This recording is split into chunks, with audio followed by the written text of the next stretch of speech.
Grab your pina coladas and tiny umbrellas. It's time for architecture, coffee, and ink.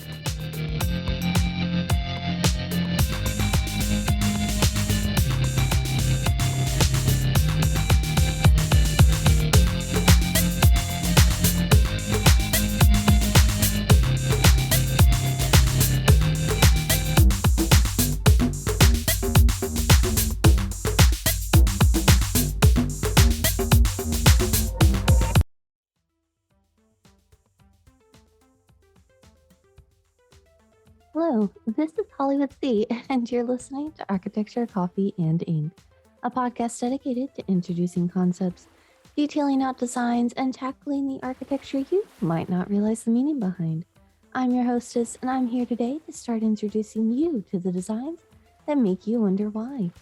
So I ask you to brew your coffee, grab your sketchbook and pen, and let's begin. So, welcome to the second part of this week's bonus episode. Doing 3 episodes in a week has kind of been exhilarating, but also kind of weird because I really don't have anything new to talk about before the episode begins.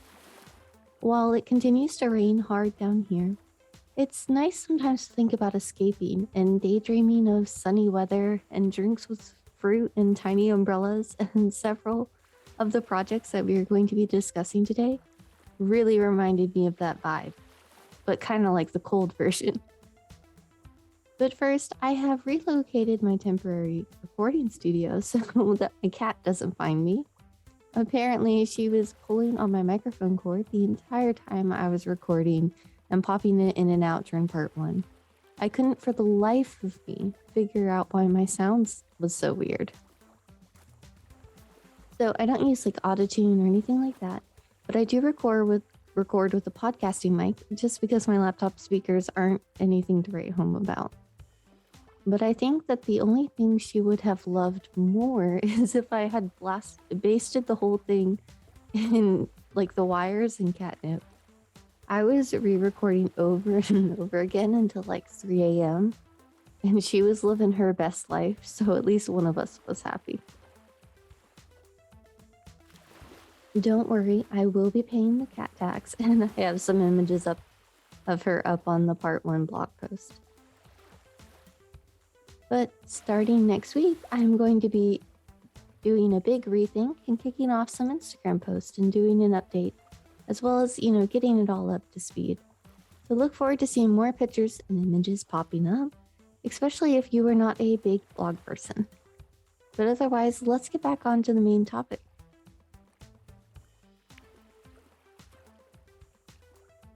On Tuesday, I focused on bringing you background information on various aspects of sea travel, oceans, AUVs, and ROVs.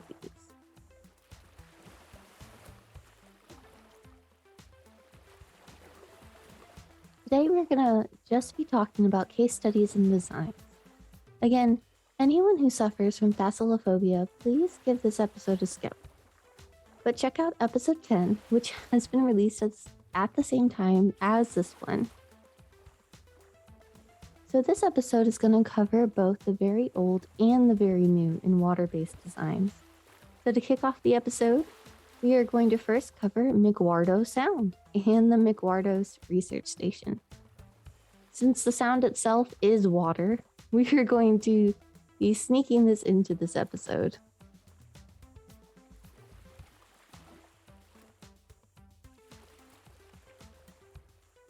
While there are other bases in and around Antarctica, I am currently planning and researching a spin-off episode for that, so we're going to focus just on McMurdo here first. So the McMurdo Sound is located in Antarctica and extends roughly 55 kilometers or 34 miles and touches the Ross Sea and island shelf that we talked about last episode. So for anyone who doesn't know, a sound is the sea itself or an ocean. It's a not a full ocean. It's the type of sea. It's a geographical feature. Oh my goodness, excuse me. Not a musical note in this case. Not to say that the sound is quiet.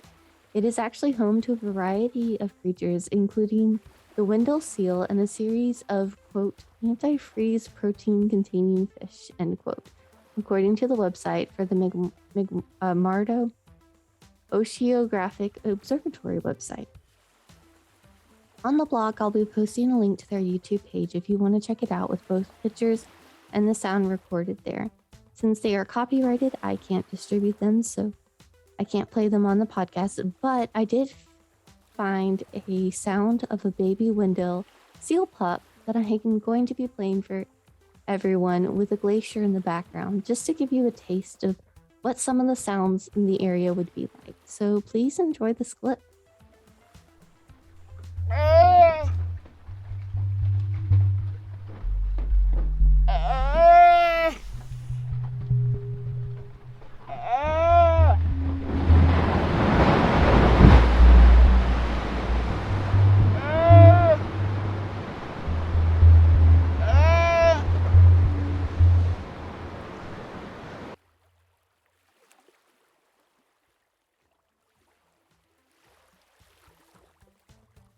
In the sound itself is the McMurdo Ice Shelf and McMurdo Station and the Scott Base, or at least surrounding the sound.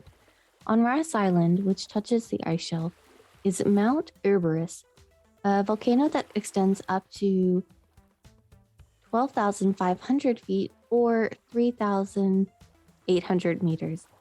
This volcano is active and actually holds the title of the, quote, southernmost active volcano on Earth, end quote, according to Wikipedia. To be fair, I did double check this fact, and the title seems to hold true across the board from all of my sources.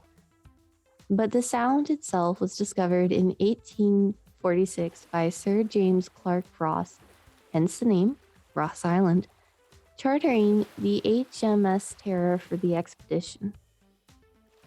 And yes, for any history buffs or lore buffs,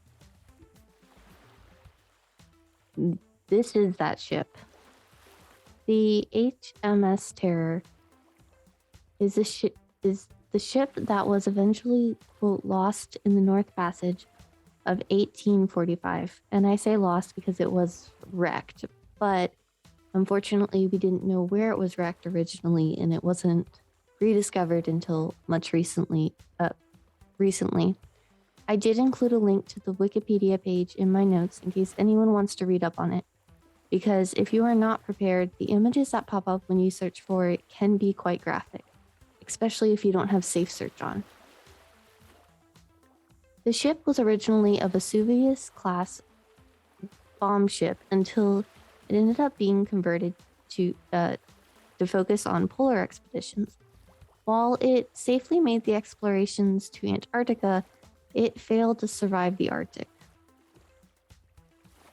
However, each of its journeys, including the horrible journeys up north, it actually was accompanied by the same ship, the HMS Elbrus, a Hela-class bomb ship. I'm sorry, I think I said that wrong. I think it's a Hela-class bomb ship. I believe that the name is what led to the HMS Terror being so infamous, plus several shows and movies being loosely based off of the stories, while the HMS Elbrus seems to not be as well known. The Terror was rediscovered in September 2016, while the other ship was rediscovered in September 2014, and both were eventually given back to Canada and the Inuit people later on in memoriam.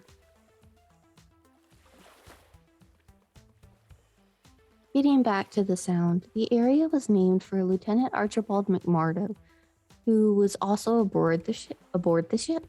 However, while the previous expeditions charted the regions, it was actually Robert Falcon Scott who was the one who officially created the first base camp, including the rather infamous Discovery Hut in 1902. You've most likely seen pictures of this, as the hut, or a memorial of it, is still erected on the island to this day. So while the history of the region goes on, it's actually the 1902 date that launches the series, or at least the start of a series of explorations that end up in the eventual creation of the McMurdo Station and Scott Base. Officially created in February 16th, 1956, the station is located along the Sound and underneath the jurisdiction of the United States, in conjunction with New Zealand's base on the Scott Base, a mere 3 kilometers or 1.9 meters along the road. The base is a first stop before the supplies make it further inland, and was established as part of Operation Deep Freeze. As you may have guessed from the proximity to the Scott base, one of the partners in the project was New Zealand, along with the UK, France, Norway, Japan, Chile, the USSR, and Argentina. Throughout its history, it has seen nuclear power, generators, you name it. However, it's the future and recent past that interest us, dear listeners. So within the base, there was one thing that the United States was originally failing to do. Prior to 2017, there were no long-term studies being done on the long-term ocean conditions for this base. Just to clarify, I do not believe that is true for all of the bases in Antarctica. This was just true at the time for this base. So in 2017, a 2-year project was launched that created the McMurdo Oceanographic Observatory. The observatory is actually roughly 70 feet or 21 meters below the water. My favorite part of this project was at the time you could actually go on to either the website or the YouTube and watch live streams of the ocean. And just listen. And God, it was amazing to listen sometimes. I actually did listen to this when this project was live, which is how I knew about it. And it was incredible to look at the different camera angles and listen to the sounds occasionally. Altogether, this project was underneath Paul A. Schiesco. While it lists the full credentials on the website, he was with the University of Oregon and funded by the U.S. National Science Foundation, Office of Polar Programs, and of course supported by the U.S. Antarctic Program. The ice is roughly 8 feet or 2.44 meters thick. So while diving began from the McMurdo base in 1961 and continued, the truth is, having cameras and sensors running provides data that the humans, quite frankly, would never have been able to find out or duplicate on their own. Now, as I stated, the project completed in 2019, and while that doesn't mean it won't happen again, I noticed you can really tell who did their homework research-wise if the article was published after that date. I ran into a series of very funny claims that if even a few extra minutes would have made them realize their mistake. Don't worry, none of the sources I included were one of those. Like I stated in the episode though, very first episode, check your sources, check your facts, and more importantly, check me. So casting ourselves all the way back to 2012, Oz Architecture, spelled OZ, was actually contacted by the station to create a, quote, more efficient architecture. When I mentioned all those different types of power sources, unfortunately, due to both the size and planning of the base, at first the base was not the most energy savvy. Based on a series of estimates I saw across several different sites, it seems that there was a large variation in the population, changing between roughly 250 to 1,200 or more people between winter and summer. As one can guess, it gets quite a bit colder in the winter, so many people only stay part of the year or rotate out. Which I guess is good because, instant freezer for a good chunk of the year. But as designers, the cold temperatures are a major hurdle to overcome. add into effect the other conditions, like the challenges by being even on an ice shelf present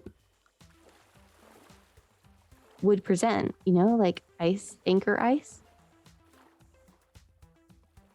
So to clarify, anchor ice, this is where the water is so much colder underneath the ice shelves, it actually causes ice to gather on the ocean floor, which can be pulled up by accident or weighed down the anchors. So hence the name. So in addition to the normal challenges, you also have to factor in ice that only forms on the ocean floor underneath extreme conditions. And sometimes 24-hour sunlight.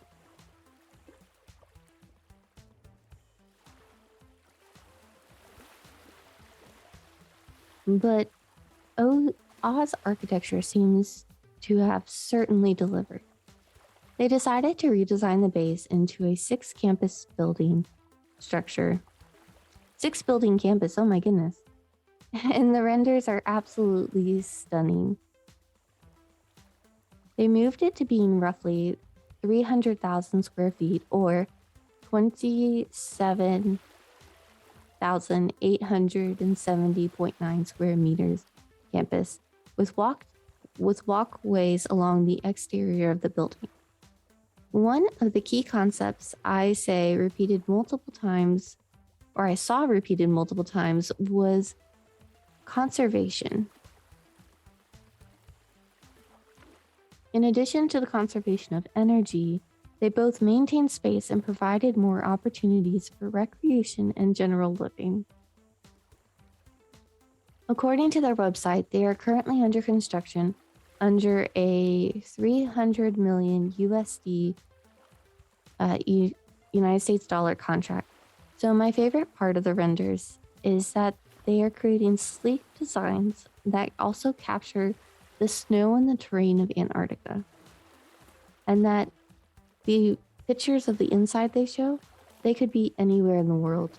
With the amount of lighting and the ways that the spaces are designed,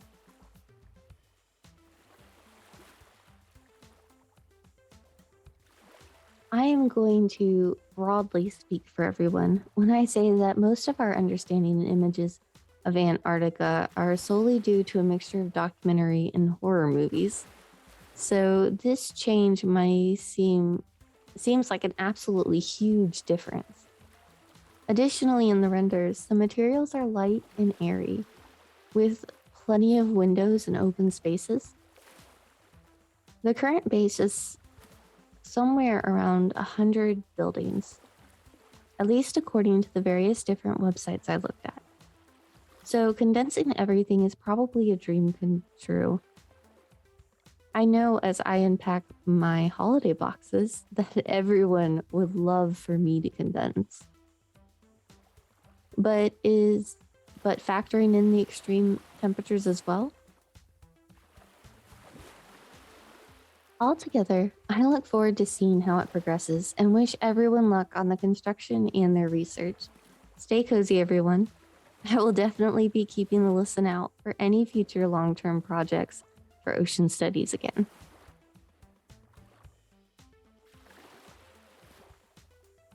Additionally, in this episode, I wanted to bring up and cover a few different projects that deal with the reef and coastal restorations. So I mentioned last week a few projects by name, but I decided this week to just finish off the episode by just spending, a paragraph or two about 2 projects that I would encourage additional research.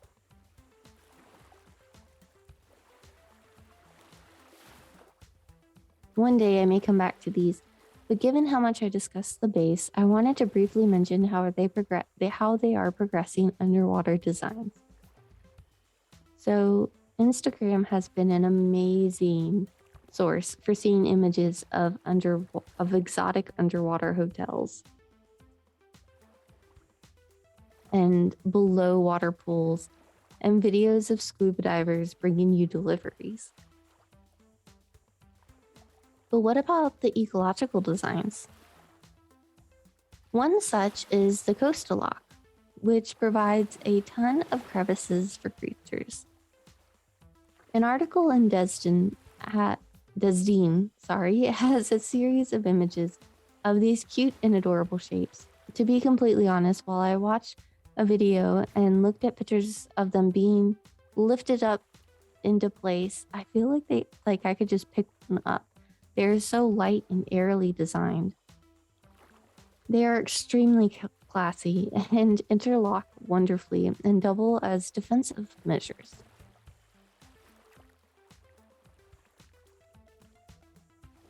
Another way of accomplishing the ecological and the political is Jason Descartes-Taylor's Underwater Museum. Located in Cannes, France, it is a series of breathtaking sculptures that could be accessed via snorkeling and diving, and is a total of 6, each on a series of faces. And honestly, based off of the size, you could probably see them on a clear day just from swimming across the top.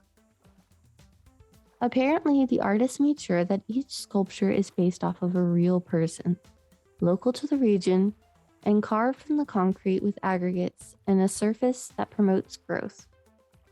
Each sculpture is cut and shaped into 2 halves or fragments and is a political statement about the ocean.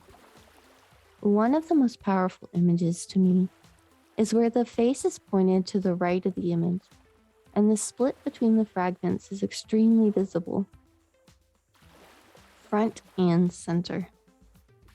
The camera is clearly tilted with the surface lolling overhead, creating a canopy or ceiling with the surface texture, and the blue abyss of the Mediterranean Sea extends beyond what the eye can see.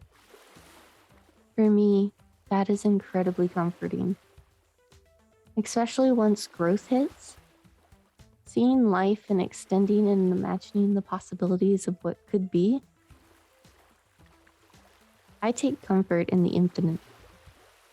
Though I know to some that's overwhelming, to me, I see it as the knowledge that something is out there, that there is more beyond me, is a promise.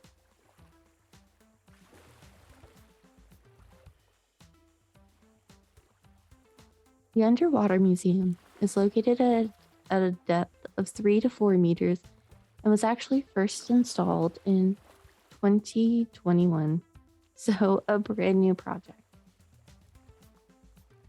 I love on his website, he includes the plant palette of the Posidia seagrass meadows, which I am directly leaving in the transcript the link to because it is full of great details and good descriptions. This actually project as a whole draws reference to the Man in the Iron Mask. So just to explain, because I am that much of a nerd, I will mention that the Man in the Iron Mask, as it is more than just a movie. So although a professor currently claims to have solved the mystery in his book, and that the man in question was Eustache Dagger, quote, I think it's a nobleman, I believe, is what he said. I haven't actually read his book. I've read a review of his book.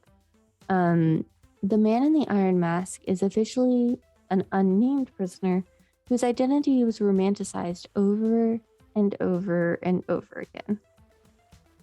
The book focused on it being a secret brother of the king.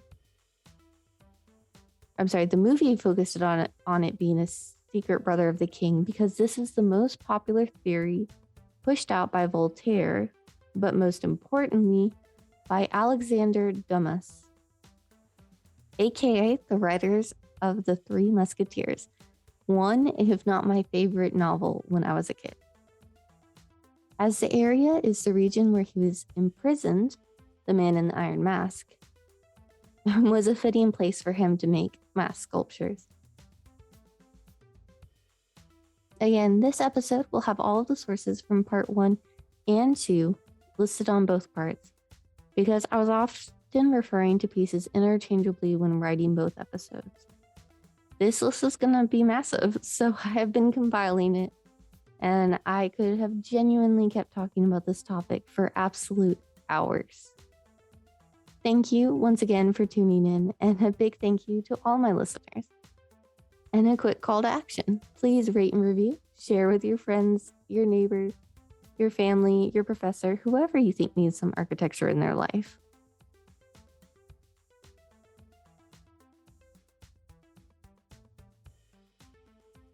Once again, make sure to check out the other episode that's going to be posted along with this one. It is going to be episode 10.